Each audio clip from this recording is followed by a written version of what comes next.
Bismillahirrahmanirrahim. Assalamualaikum warahmatullahi wabarakatuh.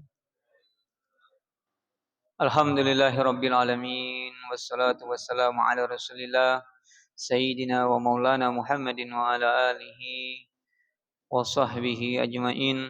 Rabbi shrah li sadri wa yassir li amri wahlul 'uqdatam min lisani yafqahu qawli wasadil lisani wahdi qalbi bihaqqi sayyidina Muhammadin sallallahu alaihi wasallam. Subhanaka la ilma lana illa ma 'allamtana innaka antal alimul hakim amma ba'd. Alhamdulillah, puji syukur kepada Allah Subhanahu wa taala yang mana Allah masih memberikan kita nikmat iman, nikmat kesempatan dan nikmat ketaatan yang mana kita baru saja melaksanakan yaitu ibadah salat Isya berjamaah. Dalam hadis man salatul Isya bi jama'atin, barang siapa yang salat Isya berjamaah faka'annama ibadah nisful lail, maka seolah-olah dia beribadah setengah malam. Dia alhamdulillah kita bisa berkumpul di sini. Bahkan Nabi itu mengatakan alaikum jama'atin, hendaklah kalian itu saling kompak, saling berjamaah. Fa inna yadallah, sesungguhnya pertolongan Allah itu ala jama'atin, atas orang yang mereka itu kompak dan bersatu. Makanya Islam itu menyatukan kita dengan sholat berjamaah, rapatkan shaf. Jadi sunnah bagi imam itu menguruskan shaf. Jadi rapat di sini agar tidak ada celah lagi, agar kita itu betul-betul dekat. Diminta oleh Nabi kita Muhammad SAW.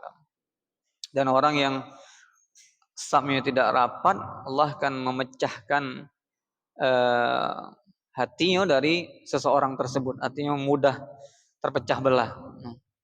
Cuma kegeliran kita sekarang ini mudah terpecah belah hanya perkara-perkara yang furu'iyah. Furu'iyah itu kalau dalam fikih furu' cabang. Nah, hanya sekedar masalah furu', artinya hanya sekedar ikhtilaf hal sunnah. Yang tidak boleh itu kita perpecahan yang asal gara-gara usul. Kalau usul memang tidak dibolehkan. Insyaallah kita lanjutkan kajian fikih di dalam kitab Taqrirutus Sadidah. Kemarin kita masih pembahasan al-ghuslul masnunah, mandi-mandi sunnah. Jadi sebenarnya masih banyak mandi-mandi sunnah. Cuman di sini sebagian dijelaskan para ulama oleh musannif. Kemarin salah satu al-awwal yang pertama sunnah itu mandi ketika ghusl Jumat. Ketika mandi Jumat, mau melaksanakan sholat Jumat itu sunnah mandi. Bahkan itu sunnah mandi yang paling wahwal afdaluha. Mandi yang paling afdal, mandi sunnah yang paling afdal adalah mandi hendak melaksanakan sholat Jumat, hendak menghadiri sholat Jumat. Itu mandi yang paling afdal. Li'annaha killa biwujubi. Bahkan ada yang mengatakan wajib. Wajib. Nah, cuman yang paling masyhur pendapatnya sunnah muakkad, sangat ditekankan. Mandi ketika hendak menghadiri sholat Jumat. Nah, jangan lewatkan karena pahalanya besar, termasuk mandi yang paling afdal. Jadi kemarin kita jelaskan juga, kalau orang itu kerjanya berangkatnya pagi, dia nak balik lagi tidak memungkinkan, ketika pagi itulah dia niatkan mandi, ya Allah sengaja aku mandi sunnah untuk melaksanakan sholat Jumat nanti, atau untuk menghadiri sholat Jumat. Nah, niat kapan? Ketika dia basuh air jatuh ke tubuh dan niat di dalam hati. Kalau bahasa, ya bebas bahasa Indonesia. Dalam hati itu cukup bahasa Indonesia. Wa yadkhulul waqtuhu, kapan waktunya masuk?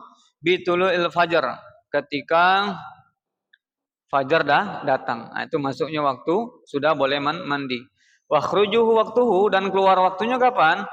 Bila ya'sin min hudurid Jumat, ketika setelah waktu habis salat Jumat, maka waktu mandi salat Jumat sudah habis. Nah, wa yusannu liman yazidu, disunnahkan bagi orang yuridu yang menginginkan an yakhdhura al-jumati, salat Jumat, wal afdalu tahiru indal iradati khurujil salat. Kalau orang itu memungkinkan keadaannya rumahnya dekat masjid, dia dalam keadaan di rumah liburan kerjanya, Nah, abdolnya dia mandinya takhirin ketika mau pergi, misalnya sekarang siang Jumat kapan? 12 kurang atau 11.58 lah. 11.58 misalnya. Nah, dia mandi sekitar jam-jam 11 atau jam 11 lewat. Nah, supaya lebih segar dia. Itu mandi, urutan mandi sunnah yang paling afdal adalah mandi sunnah untuk melaksanakan sholat Jumat.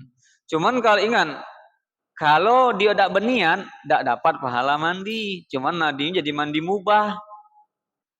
Mandi we dia. Sholat Jumat nih, lah nak pergi ke masjid nih. Mandi we dia tanpa niat. Ini tidak dapat pahala. Tidak dapat pahala. Kenapa? Yang membedakan yufarriqul ada wal ibadah an-niat. Yang membedakan antara niat dan ibadah adalah antara ibadah dan kebiasaan adalah niat. Mandi biasa sama mandi sunnah apa bedanya? Sama-sama mandi, sama-sama pakai sabun, sama-sama meratokan naik. Hanya bedanya niat. Mandi biasa sama mandi wajib sama-sama meratokan naik. Yang membedakannya cuma satu niat. Jadi kalau dia mandi baik pergi sholat Jumat tanpa niat tidak sah mandi. Artinya bukan tidak sah, mandi tetap sah. Cuma tidak dapat pahala sunnah untuk menghadiri sholat Jumat. Ini rugi. Kemudian yang kedua, tingkatan kedua, jadi tingkatan awal, Ghuslul Aidain, mandi sunnah juga untuk menghadiri sholat Idul Fitri dan Idul Adha sunnah. Nah, waktunya kapan? Muntasafil lail, setengah malam, berarti jam-jam 3, jam-jam 4, nah sudah boleh dia mandi. Ya Allah, sengaja aku mandi sunnah untuk menghadiri sholat Idul Fitri. Ya Allah, sengaja aku mandi sunnah untuk menghadiri sholat Idul Adha, boleh. Nah, mau mandinya jam 4, jam 3 boleh waktunya. Kalau Jumat tadi, tulul fajar, ketika fajar datang. Kemudian wayah ruju waktuhu, kapan waktunya habis? Bi ghurubis samsi, ketika terbitnya matahari. Wa yusannul ghusli lil yaum, yang disunahkan mandinya di hari la liman yuridu hadara li sholati faqat. Nah, disunahkan mandi Idul Fitri, Idul Adha itu bukan disunahkan bagi orang yang untuk menghadiri sholat baik. Fa yusunnu walau min ahidin au ghairi mumayyiz. Walaupun perempuan yang lagi haid tetap disunahkan. Disunahkan untuk mandi sholat Idul Fitri dan Idul Adha, tetap disunahkan. Jadi sholat tak? Tidak sholat ya, karena dalam keadaan posisi haid, tidak boleh. Jadi macam mana kalau dia mau mendengarkan khotbah boleh-boleh, tapi di luar, jangan masuk ke karangan masjid. Biasanya kalau batas masjid itu ada bacaannya batas suci. Kalau sudah batas suci berarti itu diperlakukan seperti masjid, tidak boleh sandal masuk, tidak boleh ada najis. Nah, jadi disunahkan juga mandi untuk menghadiri sholat Idul Fitri dan sholat Idul Adha. Asal isu yang ketiga, al-ghuslul ghasilil main. Disunahkan juga mandi untuk orang yang telah habis memandikan mayit. Hukumnya sunnah. Kita habis mandi jenazah nih, sunnah kita mandi lagi. Disunahkan kita mandilah lagi. Walau kana al-mayitul kafiran, walaupun yang kita mandikan tersebut mayat orang kafir. Orang kafir boleh kita mandikan. Kita kapankan boleh dikuburkan, yang tidak boleh disolatkan. Walau kana al-ghasilul ahidul au nufasun. Walaupun yang memandikan itu seandainya ada jenazah perempuan, yang memandikan otomatis perempuan, tidak boleh laki-laki, kecuali yang mahramnya. Itu pun ada batas-batasan auratnya. Kalau bedanya kalau suami tidak ada aurat, kalau antara istri dan suami itu tidak ada aurat. Tapi kalau walaupun adik-beradik itu memang dia mahram. Cuman dia tetap ada batasan aurat antara anak dan orang tua, walaupun dia mahram tetap ada batasan aurat yang tidak boleh kita lihat. Nah, kecuali istri dan suami itu tidak ada aurat, mau gimana pun, maaf, istri itu mau tanpa apapun tidak ada aurat. Istri sama suami tidak ada aurat. Walaupun yang mandikan tersebut perempuan memandikan mayit perempuan tersebut sedang haid. Nah, sunnah bagi perempuan tadi yang lagi haid tadi, setelah dia mandikan jenazah, sunnah bagi dia mandilah ini. Atau perempuan nifas baru melahirkan nih, cuman dia sudah kuat. Yang lemah itu biasanya orang yang sesar. Orang sesar itu operasi kan agak lama sehatnya. Nah, kalau perempuan yang lahirnya normal baik, ya masih bisa cepat aktivitasnya. Nah, perempuan nifas, dia dalam keadaan nifas, boleh dia mandiin jenazah? Boleh. Nah, setelah dia mandiin jenazah, sunnah bagi perempuan tadi untuk mandi lagi. Sunnah bagi perempuan tersebut untuk mandi lagi. Nifas itu paling sedikitnya sekali keluar atau setetes. Golib pada umumnya 40 arba'ina yaum, 40 hari. Paling lama cuma 60 hari. Kalau selepas 60 hari keluar darah lagi, setelah 3 hari, setelah 60 hari, 1 2 3 keluar lagi darah. Nah, itu bukan darah nifas. Kemudian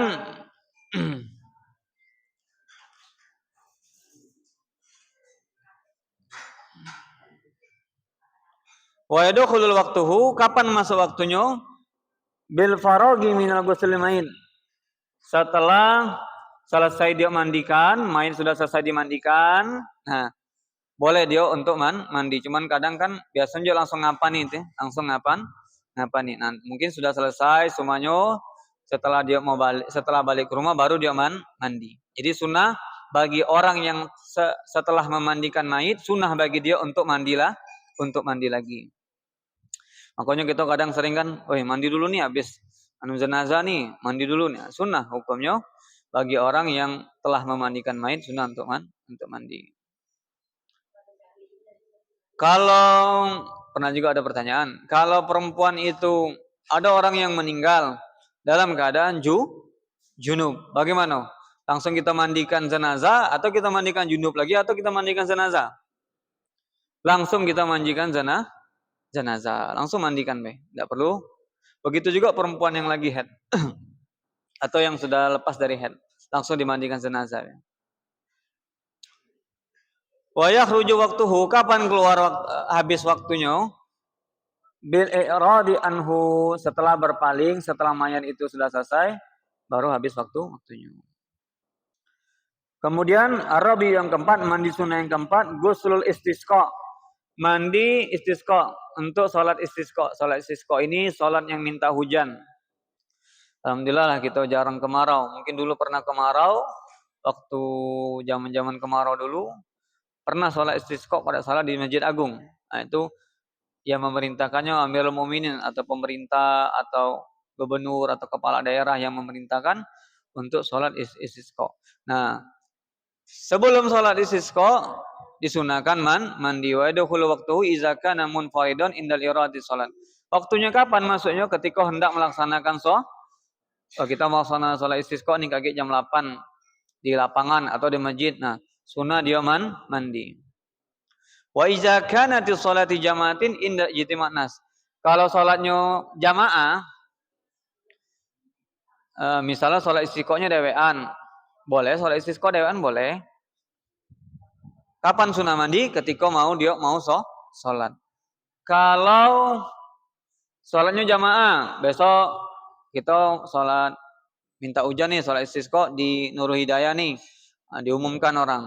Nah, kita berkumpul jam 8. Nah, ketika dia mau berkumpul, disunahkan dia mandi. Wa yakhruju waqtuhu, dan keluar waktunya kapan? Bi fi'li sholati, setelah melaksanakan salat, habis waktunya untuk mandi. Jadi sunnah mandi untuk melaksanakan salat istisqa, hukumnya sunnah. Al-khamisu yang kelima, al-ghuslul khusufi wal qamari wa khusufil samsi. Disunahkan juga mandi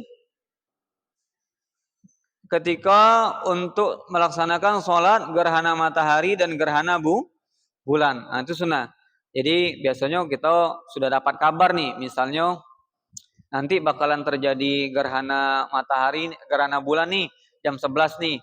Nah, ketika sudah ada perubahan bulannya perubahan mau masuk gerhana, sunnah kita mandi. Tidak itagairu, setelah berubah, wah ini mau gerhana mau masuk nih. Nah, sunnah kita mandi dan melaksanakan sholat sunnah. Begitu juga matahari.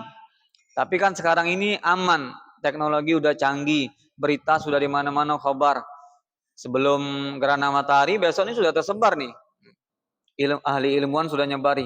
Besok akan terjadi gerhana matahari jam 11 sampai sekian. Nah, ketika berubah matahari tersebut mau masuk gerhana matahari, sunnah dia mandi, kemudian dia sholat. Wahyu rujuk waktuha bi filis sholati. Kapan waktunya habis? Setelah gerhana matahari itu sempurna, sudah tuh berubah lagi, balik lagi ke matahari sempurna, maka waktunya habis. Tidak disunahkan lagi mandi dan tidak disunahkan lagi sholat. Sholat gerhana matahari ini ada dua versi. Sebenarnya di dalam ini kita bahas nanti. Pertama, sholatnya seperti sholat 2 rakaat biasa, be.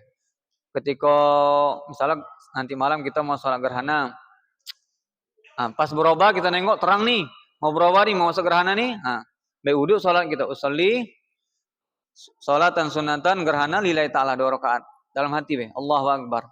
Nah, itu sholatnya tata cara yang pertama. Tata cara yang kedua, dia pakai rukuk 2 kali. Nah, ada yang rukuknya 2 kali. Setelah dia habis Al-Fatihah, surah, rukuk nih, balik lagi Al-Fatihah, surah. Nah, itu tata cara yang kedua. Tapi kalau kita tidak tahu, ya sudah, kita pakai sholat gerhana matahari atau gerhana bulan seperti sholat rakaat biasa, be. Rukuk tidak yang sekali, cukup. Jadi minimal seumur hidup adalah kita melakukan sekali ya. Kalau dapat kabar nih besok gerhana nih, sudah kita ada waktu, nampak gerhana itu sudah berubah, mandi, ambil wudhu, sholat. Jadi setidaknya kita pernah melaksanakan apa yang pernah dikerjakan oleh Nabi kita Muhammad Sallallahu Alaihi Wasallam. Jadi setiap amal yang kita lakukan, sunnah yang kita lakukan nanti akan menjadi hujah buat kita. Nabi akan tahu orang-orang yang mencintai sunnah-sunnah Nabi akan diberikan syafaat oleh Nabi kita Muhammad Sallallahu Alaihi Wasallam. Kemudian as-sitta yang keenam, ghusl kafirin iza aslam. Disunahkan juga bagi orang yang non muslim atau orang kafir ketika dia masuk Islam. Sunnah bagi dia mandi. Haza ilam yujnibun halal kufirahi. Nah, ini kalau dia tidak memungkinkan, kalau dia tidak junub. Wa ila, kalau dia dalam keadaan junub, sebelum dia masuk Islam ada junub, wajibul ghusla li rab'il janabah. Jadi mandi dia sengaja aku mandi wajib. Sunnah juga mandi bagi orang yang baru masuk Islam. Kemudian yang ketujuh, al-ghuslul iqamatil majnun wal mukma alaih. Disunahkan juga mandi orang yang habis baru sadar dari gila. Jadi ada orang itu na'udzubillah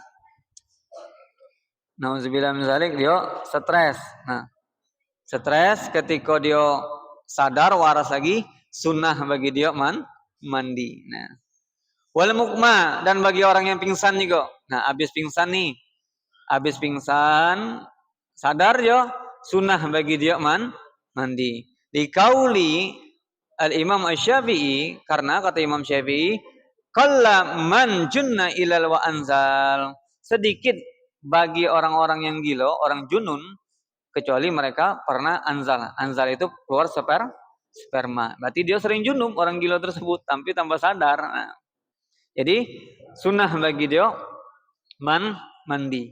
Nah, gila ini, junun ini termasuk irfaul qalam, diangkatnya pena dan catatan. Tapi gila yang memang bukan disebabkan oleh perkara-perkara yang diharamkan. Contoh, na'udzubillah, ada orang makan narkoba, saking candu narkoba dia stres, gila. Nah, gilonya 5 bulan. Berarti gilonya ini karena disebabkan dirinya sendiri. Ketika dia sadar, wajib dia kodok. Kenapa? Kan dia gilo. Karena gilonya dia sendiri yang menyebabkan. Karena itu yang diharamkan. Perbuatan yang diharamkan. Lain dia cerita. Na'udzubillah. Jatuh dari motor, kentak kepala, kemudian dia hilang kesadaran. Gilo dia selama setahun. Tidak wajib kodok. Karena bukan dia sendiri yang menyebabkannya. Jadi, kalau dia sengaja seperti narkoba, main judi online, miskin dia udah tuh gilo. Nah, ini ketika dia sadar, wajib dia qada semua perkara yang pernah ditinggalkan. Kemudian yang ke-8, al-ghuslu lil hijama wa hiya ikhrajul dam. Yang ke-8, sunnah bagi orang yang habis dihijam. Hijam itu kalau bahasa Arabnya dibekam. Jadi kalau kita habis bekam ini hukumnya sunnah ya. Sunnah di dalam Islam. Bahkan dianjurkan ada hari. Jadi termasuk disunahkan di dalam Islam, bekam itu disunahkan. Kenapa? Karena di diri kita ini ada darah. Kalau perempuan amannya keluar darahnya melalui darah haid. Kalau laki-laki coba gimana keluar darahnya. Nah, jadi sunnah bagi dia bekam untuk mengeluarkan darah-darah kotor. Kita ini ada darah kotor. Nah, sunnah kita bekam. Kalau perempuan, amannya darah kotornya keluar langsung dari siklus haid. Nah, jadi sunnah. Kalau kita mau sehat, ikutilah ala-ala Nabi.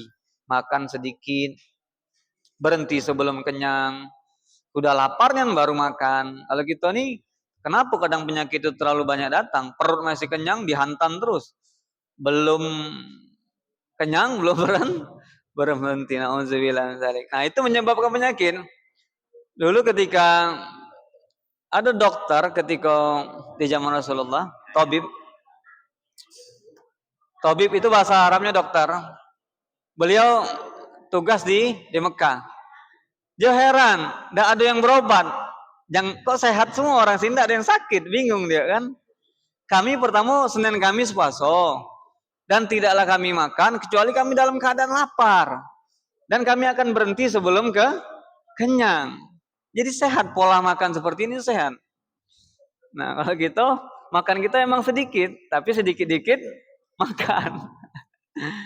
Nah, jadi sunnah bekam itu hukumnya sunnah. Kenapa sunnah mandi setelah bekam? Karena ikhrajul dam, karena habis mengeluarkan darah. Kenapa? Darah ini kan najis. Darah ini najis. Darah ini najis. Jadi manusia itu apa sih yang kita sombongkan dalam hidup kita? Semua dalam perut kita ini isinya najis.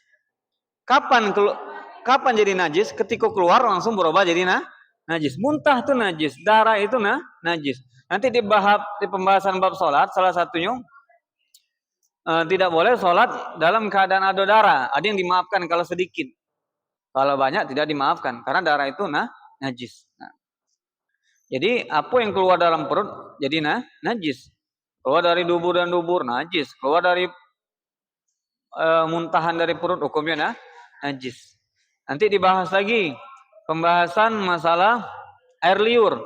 Hukum air liur itu apa? Ataukah najis, ataukah kotoran, atau khobas, hanya sekedar kotor. Nah, kalau tidak bersumber dari perut, maka tidak najis. Tapi kalau bersumber dari perut, maka jadinya najis. Contoh, maaf. Kalau kita tidur,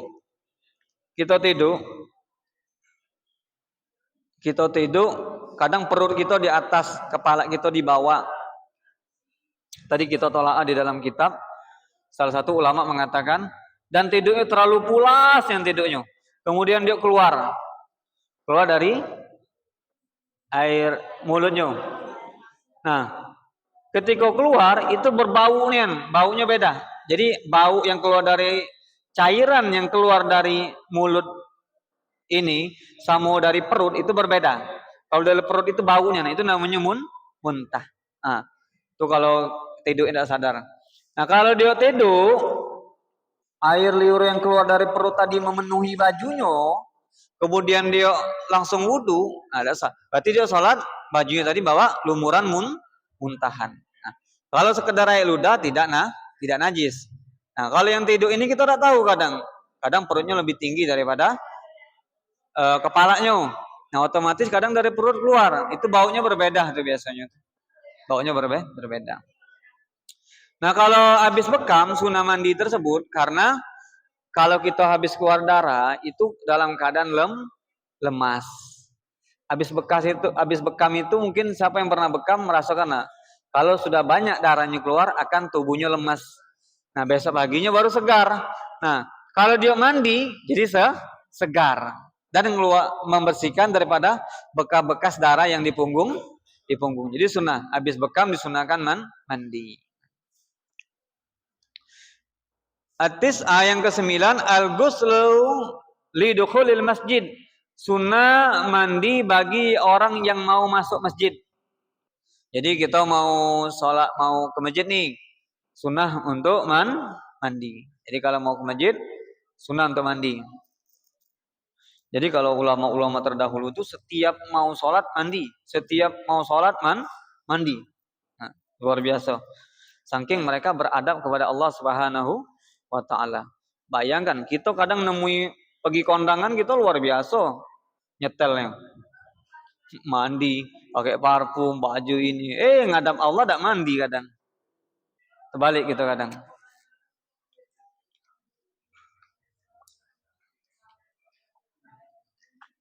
Jadi sunnah mau masuk masjid disunahkan juga mandi berjamaah, mandi dulu. Mandi. Ya, nawaitu ghusla sunnah lil ibadah, untuk ibadah. Ya Allah sengaja mandi sunnah untuk ibadah. Atau dalam bahasa Indonesia, ya Allah sengaja akan mandi sunnah seperti mandinya orang-orang soleh. Nah, dapat pahala. Kemudian yang ke-10 al-ghuslu kulli lailati minal lailalin Ramadan. Disunahkan juga mandi setiap malam di bulan Ramadan. Hukumnya sunnah. Sunnah. Wa yadkhulu minal maghrib. Kapan masuk waktunya? Ketika masuk maghrib. Jadi sunnahnya buka dulu, mau ke masjid, tarawih, isya, disunahkan mandi. Setiap malam di sini disunahkan. Guslu kulli lailati minal layalin Ramadan. Disunahkan mandi setiap malam di bulan Ramadan. Sunnah mandi. Kenapa seperti itu? Kalau kita habis makan nih, buka nih. Nah, kadang nafsu nih kerasnya, makannya banyak. Dia udah mandi, ngantuk perut ini kalau kenyang. Umumnya ngantuk. Kalau dia mandi kan seger lagi. Nah, sunnah dia mandi. Kalau dia makannya dikit benar, habis tarawih baru dia makan atau nanti makannya di sahur. Nah, terkadang kita ini kan segala yang ada lah di ketika buka. Nah, sunnah mau melaksanakan ibadah di bulan Ramadan, melaksanakan tarawih, isya, setiap malam disunahkan mandi. Likai supaya yang satolikiami, supaya ada semangat. Ketika dia ibadah, ada timbul semangat. Habis mandi itu kan segar, wangi, segar, fresh badan itu begitu fresh, mata juga fresh. Jadi sunnah mandi setiap malam di bulan Ramadan. Insyaallah kita masuk Ramadan bulan 2 ya. Bulan 2 Pak ya.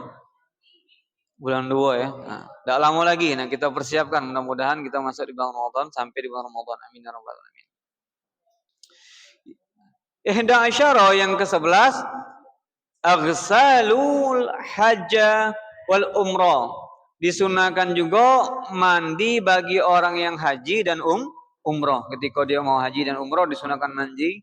Wazalika indal ihram. Demikian juga ketika dia mau ihram, mau pakai pakaian ihram, niat ihram.